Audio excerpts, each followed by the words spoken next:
100% job గ్యారంటీతో ISTTM business school admissions open. నమస్తే, నేను Keshav. Welcome to Suman TV. ఆంధ్రప్రదేశ్లో విపక్ష నేతగా ఉన్న జగన్మోహన్ రెడ్డి రాసినటువంటి లెటర్ ఇప్పుడు దేశవ్యాప్తంగా ఒక చర్చని లేవనెత్తింది. ప్రధాన ప్రతిపక్ష హోదా దక్కించుకోవాలంటే ఏం చేయాలి, అసలు నిబంధనలు ఏం చెబుతున్నాయి, ఈ అంశం చుట్టూనే స్టోరీ మొత్తం నడుస్తుంది.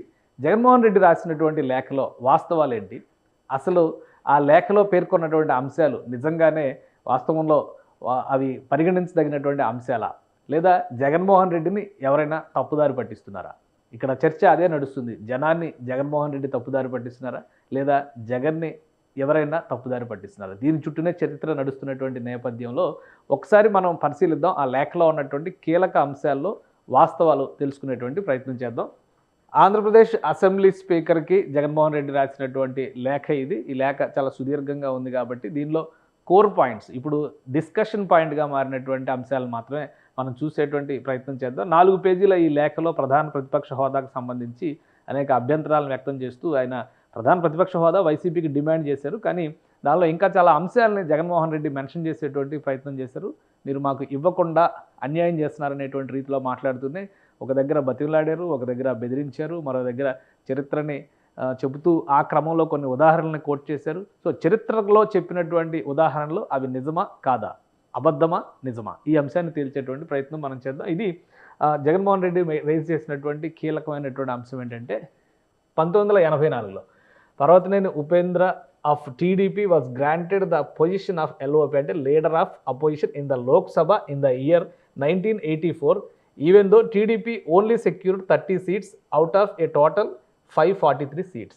సో 1984లో జరిగినటువంటి ఎన్నికల్లో 543 లోక్సభ స్థానాల్లో కేవలం 30 స్థానాలు దక్కించుకున్నటువంటి టీడీపీకి లీడర్ ఆఫ్ అపోజిషన్ హోదా లోక్సభలో దక్కిందనేది జగన్మోహన్ రెడ్డి గారు చెప్తున్నటువంటి కీ పాయింట్. ఇందులో అసలు 1984 ఎన్నికల ముఖ చిత్రం ఒకసారి మనం చూద్దాం.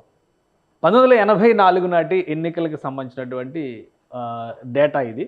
సో ఇది ఎలక్షన్ కమిషన్ ఆఫ్ ఇండియాలో ఉంది, అలానే ఓపెన్ డొమైన్గా ఉన్నటువంటి వెబ్సైట్లో కూడా ఉంది. ఇది మొత్తంగా జరిగినటువంటి ఫలితాలను బట్టి చూస్తే కాంగ్రెస్ పార్టీ 404 సీట్లు గెలుచుకుంది.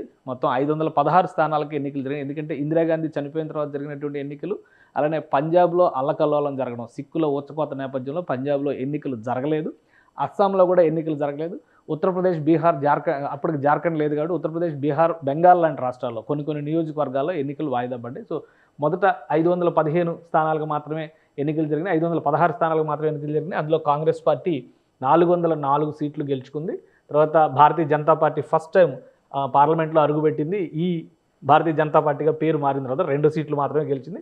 సో ఈ ఎన్నికల్లో తెలుగుదేశం పార్టీ 30 సీట్లు గెలిచింది, రెండవ అతిపెద్ద పార్టీగా ఉంది. అసలు ఓవరాల్గా ఒకసారి మనం వేవ్ చూస్తే కూడా క్లియర్ పిక్చర్ అర్థమవుతుంది.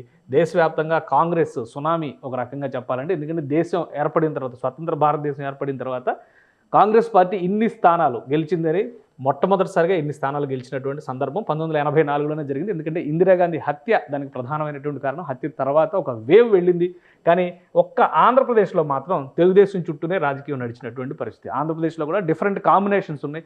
కాంగ్రెస్ పార్టీ ఒక 5 సీట్లు గెలుచుకున్నటువంటి పరిస్థితి. ఇది ఓవరాల్గా చూస్తే ఆంధ్రప్రదేశ్ మాత్రమే దేశంలో ఈ బ్లూ అంతా కూడా కాంగ్రెస్, మిగతా అంతా కూడా రకరకాల పార్టీలు, వామపక్షాలు ఇక్కడ కనిపిస్తున్నాయి, ఆంధ్రప్రదేశ్లో తెలుగుదేశం పార్టీ కనిపిస్తుంది. ఇది మొత్తంగా ముఖ చిత్రం. సో 30 సీట్లు గెలుచుకుంది అప్పుడు తెలుగుదేశం పార్టీ. అయితే తెలుగుదేశం పార్టీకి ప్రతిపక్ష హోదా ఇచ్చారా లేదా, జగన్మోహన్ రెడ్డి గారు చేసినటువంటి మెయిన్ ఎలిగేషన్లో ఫస్ట్ పాయింట్, ఈ 30 సీట్లలో అసలు ఉపేంద్ర గెలిచారా లేదా? ఎందుకంటే లోక్సభలో ఉన్నటువంటి ఆ పార్టీ అభ్యర్థిని మాత్రమే లోక్సభ పక్ష నేతగా డిసైడ్ చేస్తారు కాబట్టి అసలు పర్వతనేని ఉపేంద్ర అప్పుడు గెలిచారా లేదా, ఒకసారి ఆ విషయాన్ని మనం విశ్లేషించేటువంటి ప్రయత్నం చేద్దాం. ఇది 8వ లోక్సభకు సంబంధించినటువంటి గెలుపు జాబితా. 1984లో గెలుపొందినటువంటి తెలుగుదేశం పార్టీ అభ్యర్థుల జాబితాను ఒకసారి మనం పరిశీలిద్దాం. ఆంధ్రప్రదేశ్లో గెలుపొందినటువంటి అభ్యర్థుల జాబితాను చూస్తే చాలా క్లియర్గా ఇందులో అందరికీ కూడా డేటా కనిపిస్తుంది. ఆదిలాబాద్ నుంచి సి మాధవరెడ్డి తెలుగుదేశం పార్టీ ఎంపీగా గెలుపొందారు. ఇక అమలాపురం నుంచి, అనకాపల్లి నుంచి, అనంతపురం నుంచి, అలానే భారతీయ జనతా పార్టీ 2 గెలిచిన సీట్లలో ఒకటి ఆంధ్రప్రదేశ్లో కూడా ఉంది. ఆ సీటు ఇక్కడ మనకి కనిపిస్తుంది, లిస్టులో కూడా కనిపిస్తుంది. సో మొత్తం మీద 30 సీట్లు గెలిచింది. ఈ డేటా ఓపిక ఉంటే కనుక క్లియర్గా అన్ని పేర్లు చూడొచ్చు. కానీ పర్వతనేని ఉపేంద్ర 1984 ఎన్నికల్లో గెలవలేదు, అసలు పోటీనే చేయలేదు. ఆయన రాజ్యసభ సభ్యుడిగా ఉన్నారు. సో రాజ్యసభలో తెలుగుదేశం పార్టీ సభ్యుడిగా ఉన్నటువంటి పర్వతనేని ఉపేంద్ర జగన్మోహన్ రెడ్డి గారు రాసినటువంటి లేఖ ప్రకారం లోక్సభలో లీడర్ ఆఫ్ ద అపోజిషన్ అనేటువంటి హోదాన్ని పొందుతారా ఇన్ లోక్సభ అని రాశారు క్లియర్గా, ఎల్ఓపి ఇన్ లోక్సభ. సో రాజ్యసభలో ఉన్నటువంటి సభ్యులకి లీడర్ ఆఫ్ ద అపోజిషన్ అనేది రాదు. అలానే పర్వతనేని ఉపేంద్ర గారికి సంబంధించినటువంటి బయోడేటాను కూడా మనం ఒకసారి పరిశీలించి చూస్తే ఉపేంద్ర గారికి సంబంధించినటువంటి డేటాలో ఎక్కడ కూడా ఆ ఇన్ఫర్మేషన్ కనబడదు మనకి. సో ఇది ఒకటి, లోక్సభలో ఆయన 1989 తర్వాత ఆయన లోక్సభలోకి వచ్చేటువంటి ప్రయత్నం చేస్తే, ఎందుకంటే 89లో ఆయన కేంద్ర మంత్రిగా ఉన్న సందర్భంలో కూడా ఆయన రాజ్యసభ సభ్యునిగానే ఉన్నటువంటి పరిస్థితి. సో పర్వతనేని ఉపేంద్రకు సంబంధించి అది క్లారిటీ. అలానే తెలుగుదేశం పార్టీ పక్షాన లోక్సభ నేతగా వ్యవహరించింది ఆదిలాబాద్ లోక్సభ స్థానం నుంచి గెలిచినటువంటి సి మాధవ్ రెడ్డి తెలుగుదేశం పార్టీకి అంటే లోక్సభలో టీడీపీ పక్ష నేతగా వ్యవహరించారు. అయితే మిగతా విపక్షాలన్నిటికంటే కూడా ఎక్కువ నంబర్ ఉన్నటువంటి పార్టీ కాబట్టి ప్రధాన ప్రతిపక్షం పాత్ర పోషించారు, కానీ అధికారికంగా ప్రధాన ప్రతిపక్షం కాలేదు. అలానే అసలు దేశవ్యాప్తంగా లోక్సభలో ప్రధాన ప్రతిపక్షం పాత్ర పోషించినటువంటి నాయకులు ఎవరు, ఎప్పుడెప్పుడు ప్రధాన ప్రతిపక్షాన్ని అలాట్ చేశారు, ఈ అంశాన్ని కూడా ఒకసారి మనం పరిశీలిద్దాం. లీడర్ ఆఫ్ ద అపోజిషన్కి సంబంధించినటువంటి డేటా ఇది. దీనికి కొన్ని పారామీటర్స్ పెట్టుకున్నారు. He should be a member of the house, ఎందుకంటే లోక్సభలో సభ్యుడైతే లోక్సభలో లీడర్ ఆఫ్ ద అపోజిషన్ ఉంటారు. తర్వాత of the party in opposition to the government having the greatest numerical strength, అంటే నంబర్ పరంగా కూడా పెద్ద నంబర్ ఉండాల్సినటువంటి అవసరం ఉందని చెప్పారు. అలానే be recognised by the speaker of the Lok Sabha. So speaker of the Lok Sabha కూడా గుర్తించవచ్చు కొన్ని సందర్భాల్లో, అరుదైన సందర్భాల్లో. ఈ మూడు అంశాల ఆధారంగా కూడా తీసుకుంటారు. ఇన్ డిసెంబర్ 1969 ద కాంగ్రెస్, అంటే ఓల్డ్ కాంగ్రెస్ అనేవాళ్ళు, కాంగ్రెస్లో చీలికలు వచ్చి రెండు కాంగ్రెస్లుగా మారిపోయి ఒకటి ఇందిరా కాంగ్రెస్, ఇంకోటి ఓల్డ్ కాంగ్రెస్గా పోటీ చేసిన సందర్భంలో మినహా అప్పటి వరకు భారతదేశంలో ప్రధాన ప్రతిపక్ష నేతగా గుర్తింపు పొందినటువంటి సందర్భాలు లేవు. ఒకసారి ఈ డేటాను మనం పరిశీలిద్దాం. మొదటి ఎన్నికలు మన దేశంలో 1952లో జరిగినాయి. 52లో జరిగినటువంటి ఎన్నికలు, తర్వాత 57లో జరిగినాయి, 62లో జరిగినాయి, తర్వాత 64లో జరిగినాయి. సో ఈ 5 సందర్భాల్లో కూడా లీడర్ ఆఫ్ ద అపోజిషన్ వేకెంట్గానే ఉంది. కాంగ్రెస్ పార్టీనే అప్పుడు అధికారంలో వచ్చింది. మొదటి 3 సార్లు కూడా జవహర్లాల్ నెహ్రూ, తర్వాత లాల్ బహదూర్ శాస్త్రి ప్రధానమంత్రిగా ఉన్నారు. No official opposition, any party, ఏ పార్టీ నుంచి కూడా అఫీషియల్ అపోజిషన్ అనేది లేనే లేదు మన దేశ చరిత్రలో. అంటే దేశానికి స్వాతంత్రం వచ్చిన తర్వాత దాదాపు 30 సంవత్సరాల పాటు, అంటే 20 సంవత్సరాల పాటు, నికరంగా చెప్పాలంటే 20 సంవత్సరాల పాటు అసలు లేనే లేదు. 22 సంవత్సరాల తర్వాత 69లో జరిగినటువంటి పరిణామాలు, అది కూడా కాంగ్రెస్లో వచ్చిన చీలికల ఫలితంగా రామ్ సుభాగ్ సింగ్ని కాంగ్రెస్, ఇండియన్ నేషనల్ కాంగ్రెస్ అంటే ఓల్డ్ కాంగ్రెస్, ఇందిరా కాంగ్రెస్ వేరు, ఓల్డ్ కాంగ్రెస్ వేరుగా మారినటువంటి సందర్భంలో 1969 ఎలక్షన్స్ తర్వాత మొదటిసారిగా లీడర్ ఆఫ్ ద అపోజిషన్ కింద రామ్ సుభాగ్ సింగ్ని గుర్తించింది లోక్సభలో ఉన్నటువంటి అప్పటి ఇందిరాగాంధీ ప్రభుత్వం. సో ఆ తర్వాత మళ్ళీ 1970 నుంచి 77 వరకు కూడా లీడర్ ఆఫ్ ద అపోజిషన్ అనేటువంటి పొజిషను నో అఫీషియల్ అపోజిషన్. అంటే నో అఫీషియల్ అపోజిషన్ అంటే విపక్షాలు లేవని అర్థం కాదు, ప్రధాన ప్రతిపక్ష హోదా ఉన్నటువంటి పక్షం లేదని అర్థం. సో ఇది 1977 వరకు ఉన్నటువంటి డేటా. సో 77 తర్వాత ఏం జరిగింది అది కూడా మనం ఒకసారి పరిశీలిద్దాం. ఇక్కడ నుంచి కూడా అపోజిషన్ అనేది స్టార్ట్ అయింది. ఎందుకంటే జనతా ప్రయోగం జరిగింది కాబట్టి, జనతా పార్టీ ప్రయోగం జరిగిన తర్వాత 77లో జరిగినటువంటి ఎలక్షన్స్లో, ఎమర్జెన్సీ తర్వాత జరిగినటువంటి ఎలక్షన్స్లో కాంగ్రెస్ పార్టీ ఓటమి పాలైంది. మొరార్జీ దేశాయ్ ప్రధానమంత్రిగా నిలిచారు. ఆ సమయంలో యశ్వంతరావు చవాన్, అలానే సీఎం స్టీఫెన్, అలానే యశ్వంతరావు చవాన్ మళ్ళీ రెండోసారి. సో మూడు సార్లు అఫీషియల్ అపోజిషన్ కాంగ్రెస్ పార్టీకి సంబంధించినటువంటి నాయకులే అఫీషియల్ అపోజిషన్గా గుర్తింపు పొందినటువంటి పరిస్థితి ఉంది. తర్వాత మళ్ళీ చరణ్ సింగ్ ప్రభుత్వం 79లో ఏర్పడిన తర్వాత జనతా పార్టీ నుంచి జగ్జీవన్ రామ్ ప్రధాన ప్రతిపక్ష నేతగా గుర్తింపు పొందారు. ఇది ఎప్పటి వరకు ఉంది అంటే 1977, అంటే కేవలం 24 రోజులు మాత్రమే ఉంది. ఇక్కడైతే 18 రోజులు, ఇక్కడైతే 24 రోజులు మాత్రమే ఉంది. సో జనతా ప్రభుత్వం కూలిపోయిన తర్వాత మళ్ళీ దేశవ్యాప్తంగా కాంగ్రెస్ హవా వచ్చింది. ఇందిరాగాంధీ మరోసారి భారీ మెజారిటీతో గెలిచినటువంటి పరిస్థితి ఉంది. అప్పుడు కూడా 79 ఎన్నికల తర్వాత అఫీషియల్ అపోజిషన్ అనేది లేకుండా పోయింది భారతదేశంలో. ఇది లోక్సభలో ఉన్నటువంటి డేటా. స్టిల్ ఇది వేకెంట్. ఇందిరాగాంధీ గెలిచింది, ప్రధానమంత్రి అయింది. తర్వాత ఇందిరా మరణం తర్వాత రాజీవ్ గాంధీ ప్రధానమంత్రి అయ్యారు. నో అఫీషియల్ అపోజిషన్ 1984 to 89 కూడా, ఎందుకంటే 84 to 89 డేటానే ఇందాక మనం అనలైజ్ చేసింది. టీడీపీ 30 సీట్లు గెలుచుకున్నటువంటి సందర్భం ఇందిరాగాంధీ మరణం తర్వాత జరిగినటువంటి ఎన్నికలు. సో ఆ సందర్భంలో అఫీషియల్ అపోజిషన్ ఏది కూడా లేదు. కానీ అఫీషియల్ అపోజిషన్ పాత్రని నంబర్ ఆఫ్ సీట్స్ పరంగా, సీట్ల సంఖ్య పరంగా ఎక్కువగా ఉన్నటువంటి తెలుగుదేశం పార్టీ మిగతా పార్టీలను సమన్వయం చేస్తూ పెద్దన్న పాత్ర పోషించింది. కాబట్టి 89 ఎన్నికల నాటికి నేషనల్ ఫ్రంట్ ఏర్పడడానికి, అలానే ఎన్టీ రామారావుని దేశానికి ఉప ప్రధానిగా లేదా ప్రధానిగా రమ్మని ఆహ్వానాలు పలకడానికి కారణం అదే. ఎందుకంటే తెలుగుదేశం పార్టీ అప్పుడు పోషించినటువంటి పాత్ర. సో అక్కడ వరకు కంప్లీట్ అవుతుంది. ఇక్కడ జగన్మోహన్ రెడ్డి గారు చెప్పినటువంటి అంశం మనం చూస్తే కనుక ఆ లెటర్లో పేర్కొన్న దాని ప్రకారం చూస్తే అప్పుడు తెలుగుదేశం పార్టీకి ఎక్కడా కూడా అఫీషియల్ అపోజిషన్ అనేటువంటి హోదా దక్కలేదు. ఇది క్లియర్. సో 84లో లోక్సభలో జరిగినటువంటి అంశాల లెక్క ఆ విధంగా ఉంటే, మరొక ముఖ్యమైనటువంటి అంశం జగన్మోహన్ రెడ్డి గారు ప్రస్తావించినటువంటి ముఖ్యమైన అంశం పీజేఆర్ గారు 1994 ఎలక్షన్స్లో, అంటే P Janardhan Reddy was accorded the position of LOP in the AP legislative assembly in the year 1994 even though the Indian national Congress INC party only secured 26 out of total 294 seats అనేది జగన్మోహన్ రెడ్డి గారు రైజ్ చేసినటువంటి మరొక ముఖ్యమైనటువంటి పాయింట్. ఒకసారి ఇది కూడా చూద్దాం. సో 1994 ఎలక్షన్స్లో ఆంధ్రప్రదేశ్లో, ఉమ్మడి ఆంధ్రప్రదేశ్లో వచ్చినటువంటి లెక్కని మనం ఒకసారి చూస్తే అప్పుడు కూడా తెలుగుదేశం ప్రభంజనం వచ్చింది. మొత్తం 294 సీట్లు, తెలుగుదేశం పార్టీ 216 సీట్లు, ఆ మిత్రపక్షంగా ఉన్నటువంటి సిపిఐ 19, సిపిఎం 15 సీట్లు, అంటే 250 సీట్లు వీళ్ళే గెలుచుకున్నారు. 26 సీట్లు మాత్రమే గెలుచుకున్నది కాంగ్రెస్ పార్టీ. అయితే ప్రధాన ప్రతిపక్ష హోదా రావాలంటే 29 సీట్లు రావాలి. 3 సీట్లు తక్కువ ఉన్నటువంటి నేపథ్యంలో అప్పుడు ఈ పార్టీకి కూడా ప్రధాన ప్రతిపక్ష హోదా ఇవ్వలేదు.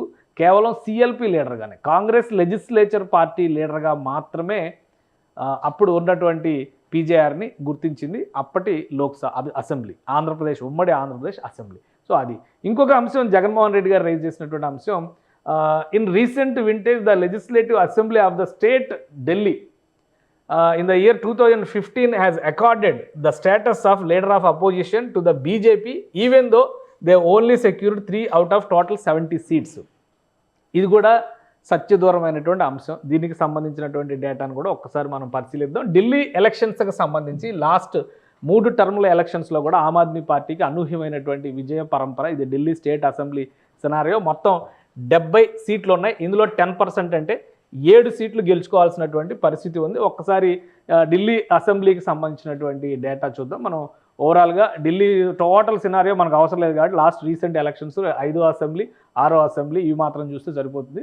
5వ అసెంబ్లీకి సంబంధించి ఇక్కడ ప్రభుత్వం అరవింద్ కేజ్రీవాల్ ఉన్న సందర్భంలో బీజేపీకి అప్పుడు బలం ఉంది. హర్షవర్ధన్ విపక్ష నేతగా వ్యవహరించారు. తర్వాత 2015 ఎలక్షన్స్ గురించి జగన్మోహన్ రెడ్డి గారు కోట్ చేశారు. జగన్మోహన్ రెడ్డి గారు కోట్ చేసిన 2015 ఎలక్షన్స్లో అరవింద్ కేజ్రీవాల్ సీఎంగా ఉన్నారు కానీ no opposition 10% with at least 10% seats అని చెప్పని క్లియర్గా మెన్షన్ చేశారు.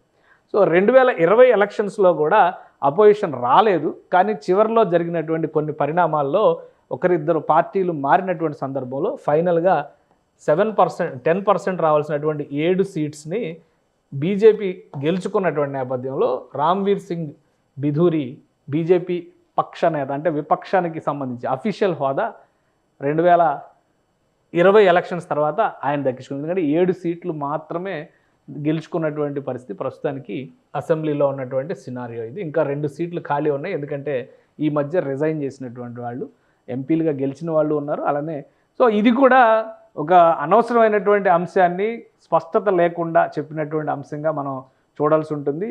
వాస్తవాల్ని చెక్ చేసుకునేటువంటి క్రమంలో జగన్మోహన్ రెడ్డి గారుని ఎవరు తప్పుదారి పట్టిస్తున్నారు, లేదా జగన్మోహన్ రెడ్డి గారు ఉద్దేశపూరితంగా జనాన్ని తప్పుదారి పట్టిస్తున్నారు అనేటువంటి సందేహం వస్తుంది. ఇది లీడర్ ఆఫ్ ద అపోజిషన్కి సంబంధించినటువంటి హిస్టరీ. యాక్చువల్గా ఇందులో ఫ్యాక్చువల్ ఎర్రర్స్ ఈ లెటర్లో ఉన్నాయనేది క్లియర్గా అర్థమవుతుంది. ఇక లీడర్ ఆఫ్ ద అపోజిషన్ విషయంలో జాతీయ రాజకీయాల్లో ఈ మధ్య కాలంలో జరిగినటువంటి పరిణామాలను కూడా ఒకసారి చూద్దాం మనం.